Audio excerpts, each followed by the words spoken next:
বিভিন্ন দপ্তরে তারা গিয়েছে। এদেশের মানুষের কল্যাণের জন্য আমরা কাজ করি। আমরা প্রয়োজন জাতীয় জরুরি সেবা, তিনটি সেবার মধ্যে একটি সেবা হচ্ছে অ্যাম্বুলেন্স সেবা। তাহলে আমরা কেন পিছিয়ে থাকবো? আমরা আহ্বান জানাবো যারা বাংলাদেশ অ্যাম্বুলেন্স মালিক কল্যাণ সমিতির কেন্দ্রীয় নেতৃবৃন্দ যারা আছেন, তারা আমাদের দ্রুত একটি পদক্ষেপ নেন, হয় অবরোধ আর না হয় কর্মবিরতি। এই দুটি তাদের কাছে আমার চাওয়া, যেন দ্রুত আমাদের কে সরকার পক্ষ বলেন আর আমাদের এই সেক্টরের সাথে যারা আছে তারা বলেন যেন আমাদের ডেকে অন্তত পক্ষে আমাদের একটা নীতিমালা গ্রহণ করে।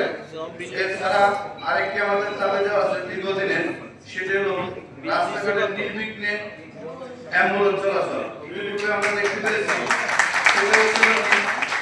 প্রায় জায়গা অ্যাম্বুলেন্সের পর যেভাবে আপনার সার্জেন্ট বা ট্রাফিক হানা দেয়, মানে হায়নার